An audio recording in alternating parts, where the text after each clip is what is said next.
Alors, Édouard de Saint-Tour, je me tourne vers vous, donc conservateur des collections de photos du musée Guimet. Je disais notamment que vous aviez une des plus belles collections au monde de photos de l'Asie et que vous avez exploité à travers un projet qui s'appelle Icaria, qui fait donc appel à l'IA. Est-ce que vous pouvez nous le présenter? Merci.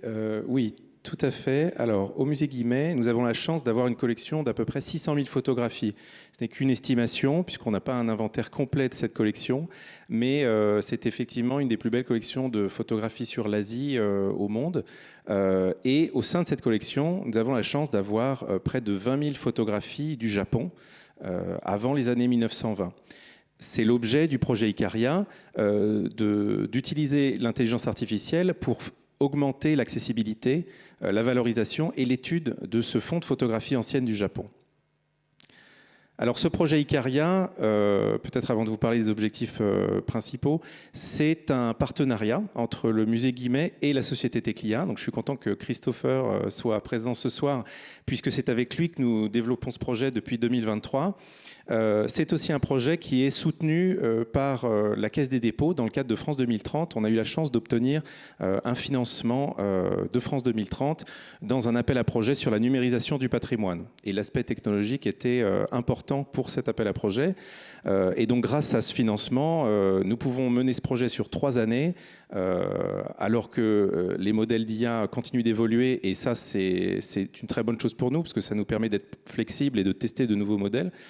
Et surtout d'avoir le temps aussi de réaliser le traitement matériel de ces fonds, puisque au préalable, avant de pouvoir faire le travail technologique, il nous fallait restaurer, inventorier et numériser une grande partie de cette collection. Alors le projet Icaria a 3 objectifs principaux.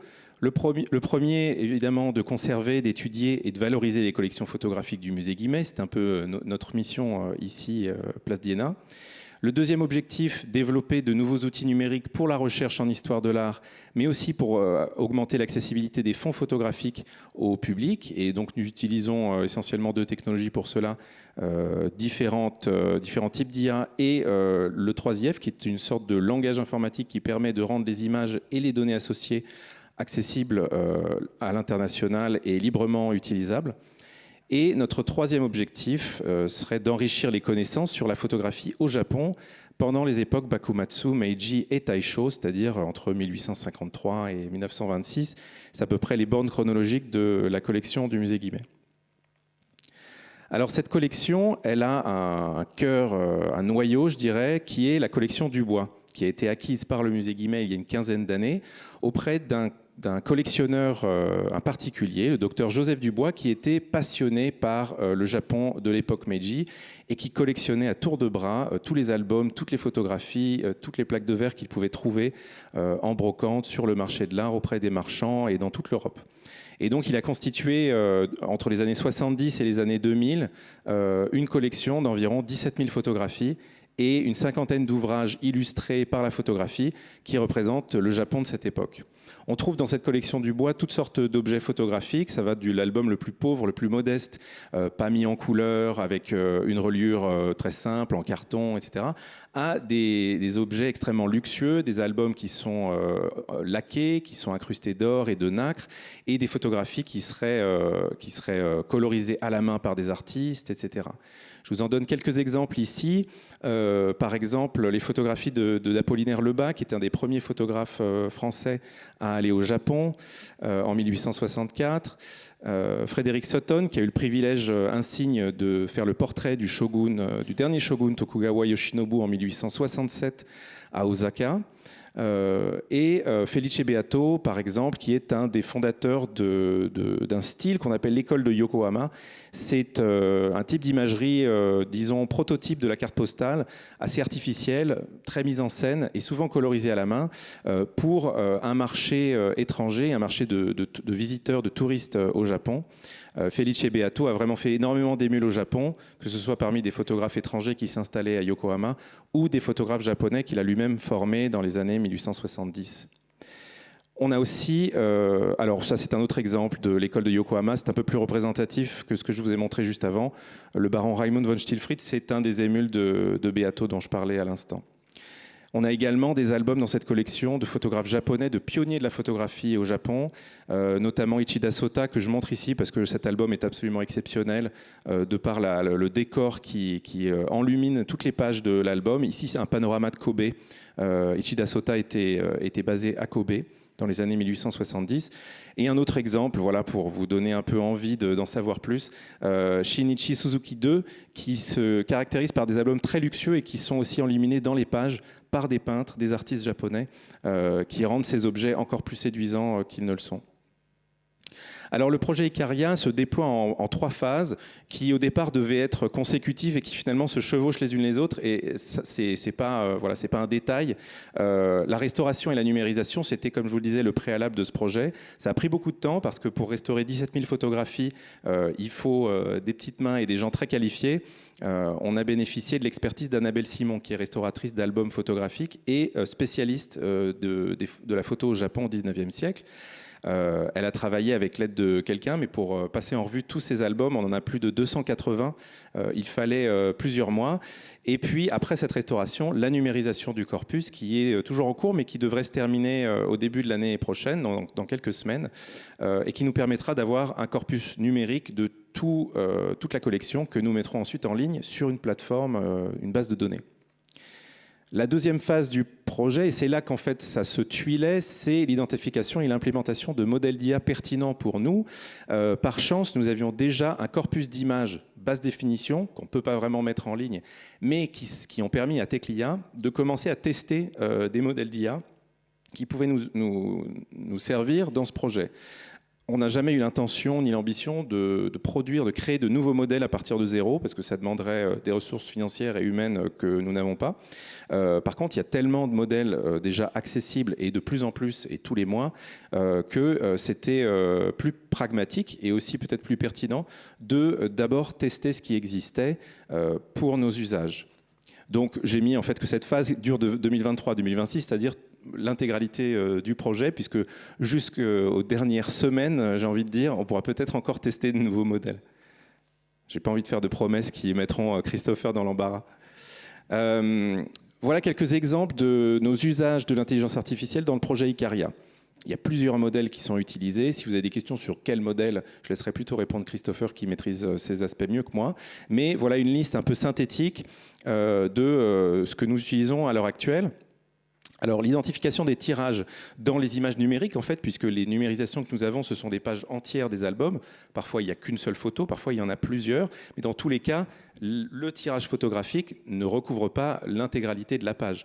Donc, ça s'appelle de la segmentation et on utilise un modèle assez basique pour segmenter ces images et identifier les tirages photographiques dans les pages.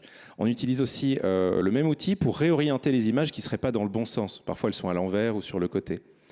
On utilise aussi l'IA pour identifier les personnes et les objets dans les photographies et les compter. C'est un des paramètres qu'on utilise aussi après pour des analyses statistiques. L'IA est aussi utilisée pour transcrire automatiquement les légendes des photographies. Et Teclia a toute une expertise sur la transcription automatique d'écriture manuscrite notamment, qui nous sert dans le projet pour cela. Et à partir de ces transcriptions, on peut faire de la géolocalisation. Ces deux usages sont en corrélation. La géolocalisation est basée en fait sur les données qui se trouvent dans les légendes des photos. Souvent, il y a la région, la préfecture, la ville. Et la carte que vous voyez en bas à droite, c'est la carte du corpus Icaria en fait. C'est la concentration des photographies sur le territoire du Japon. Et on voit bien que les régions du Kansai et du Kanto sont bien plus représentées que le reste du Japon. C'était prévisible, mais c'est intéressant de pouvoir le constater comme ça. On a aussi utilisé l'IA pour attribuer des tags, des descripteurs aux images, même si on disposait déjà de descripteurs qui ont été produits par des chercheurs. Et en fait, ce jeu de données, comme on les appelle, nous a servi de jeu test pour voir quelles étaient les performances des IA par rapport aux performances des chercheurs. Les chercheurs sont encore meilleurs puisque nos IA ne sont pas vraiment spécialisés sur ce type d'image, mais ça nous a permis d'avoir des données chiffrées sur un état des IA généralistes sur la description de photographies anciennes au Japon. Par contre, on a utilisé un modèle pour classer nos tags générés par des humains dans des catégories. Alors, vous savez, en histoire de l'art, on utilise des thésauries, un thésaurus, c'est-à-dire une sorte de modèle de classification du réel, mais c'est souvent applicable uniquement à des iconographies très précises. Et on n'a pas trouvé de thésaurus pertinent pour nous, parce que notre iconographie est trop vaste.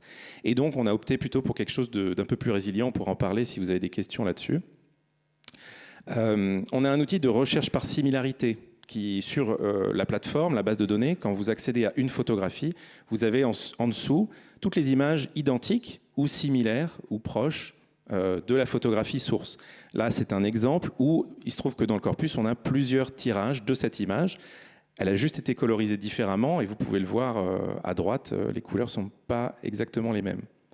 Et puis enfin, on a aussi utilisé l'IA pour faire des analyses statistiques. Alors là, il s'agit en fait de croiser plusieurs données les unes avec les autres et on peut produire des données intéressantes pour la recherche en histoire de la photographie et sur ces productions touristiques au Japon. La traduction, enfin, c'est le dernier usage, mais c'est peut-être un des plus importants pour nous parce qu'il y a un gros enjeu d'accessibilité de la plateforme à des publics qui ne parleraient pas le français. Alors, la base de données est traduite en anglais, ça c'est assez simple, mais on a aussi utilisé l'IA pour traduire la plateforme en japonais. Et ensuite, on a fait contrôler cette traduction par une chercheuse qui est venue travailler 3 mois avec nous, Saki Toriumi, qui enseigne l'histoire de la photographie à Tokyo. Donc voilà quelques exemples. Alors cette liste pourrait s'agrandir, mais pour l'instant, les usages principaux sont sous vos yeux. Alors, je parlais du développement plutôt technologique du projet. C'est aussi un projet de recherche, hein, évidemment, à la fois en sciences informatiques, s'il faut dire les choses de manière très, très généraliste, mais aussi en histoire de la photographie.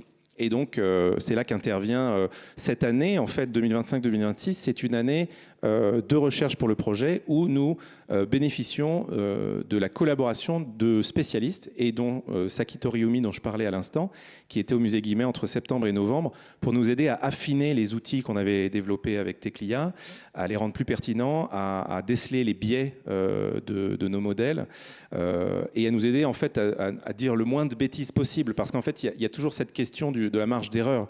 Quand on utilise une IA, il faut accepter qu'il y aura une marge d'erreur. L'objectif, c'est de la réduire un maximum, mais on n'atteint jamais un score de 100% de réussite en cette matière.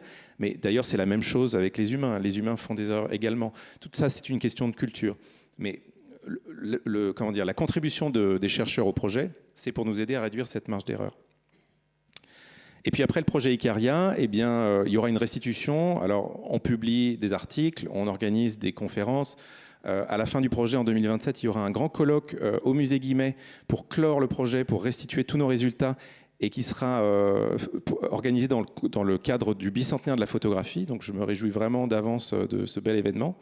Et puis, qui sait, peut-être faire une exposition qui permettrait de mettre en valeur cette collection de photographies exceptionnelles du Japon, qui, je ne l'ai pas dit, mais est vraiment peut-être la collection de photographies la plus importante au monde dans une institution publique de cette iconographie-là, de l'école de Yokohama. Et ce serait aussi intéressant de présenter le travail qui a été fait avec les IA dans l'exposition. Le rôle du musée, c'est évidemment de montrer des œuvres, mais on peut aussi montrer les coulisses du travail et de la recherche. Et aujourd'hui, elle se fait avec la technologie. Donc c'est une autre manière de présenter les choses. Il y a des défis méthodologiques dans ce projet. Alors les 3 principaux sont là. La représentativité du corpus. J'ai dit que nous avions plus de 20 000 photographies au musée Guimet pour ce corpus. Mais évidemment, il n'est pas exhaustif. Et donc, un des buts du projet, c'est d'enrichir le corpus avec des collections extérieures au musée Guimet. Et on a déjà quelques pistes de partenariat avec des institutions japonaises notamment, mais aussi des musées en Europe et en Amérique du Nord, qui, pour certains, mettent déjà leurs données au format 3IF. J'en parlais tout à l'heure, je ne serai peut-être pas le seul à parler du 3IF. Mais ça permet en fait de sourcer des informations sur d'autres bases de données. Et quand une institution met ses données en 3IF, c'est qu'elle accepte implicitement que ces données soient réutilisées. Donc ce serait une manière d'enrichir la plateforme. L'accessibilité des outils, j'en ai parlé avec la traduction. Et l'artificialité de l'iconographie, eh bien, je vais finir là-dessus. Je disais tout à l'heure que cette production, c'est une sorte de prototype de la carte postale. La carte postale, c'est une mise en scène, c'est une image, c'est presque parfois un fantasme du lieu qui est représenté, et parce qu'il est destiné à un public étranger qui a des attentes et qui a des préconceptions sur ces lieux. Ces photographies du Japon ne font pas exception. Ce sont des constructions. Vous pouvez voir à gauche cette photographie de deux rikishi, de deux sumotori qui s'apprêtent à s'affronter. On voit bien qu'ils se trouvent dans un studio, on voit bien qu'ils sont trop proches l'un de l'autre, on voit bien qu'il n'y a pas le ring, l'enceinte sacrée dans laquelle ils sont censés combattre. Donc ces images, il ne faut jamais les considérer comme des illustrations, comme des documents qui représenteraient le Japon du 19e siècle, mais plutôt comme une sorte d'interface entre la culture japonaise et la compréhension occidentale de cette culture. Et voilà, je termine ici, il me reste 20 secondes, sur la page de la base de données, qui est déjà accessible sous une forme bêta. Donc je vous invite à prendre en photo le lien et peut-être aller visiter la plateforme quand vous aurez le temps. Si vous avez du feedback à nous donner, on serait ravis de recevoir vos commentaires. Alors c'est une version temporaire, donc elle n'est pas encore au point à 100%, mais on peut déjà utiliser les outils, faire des recherches par texte et par similarité. Merci pour votre attention. Merci beaucoup. Merci pour cette présentation passionnante, à la fois captivante de par les photos et puis par le projet lui-même, parce qu'en plus c'est intéressant, on voit que c'est une autre forme d'intelligence artificielle qui a été utilisée pour mettre à profit cette application. En ce qui concerne les questions, on va les garder pour la fin. Donc si vous avez éventuellement des interrogations, on les posera à la fin, afin que tout le monde puisse s'exprimer avant. Merci beaucoup en tout cas.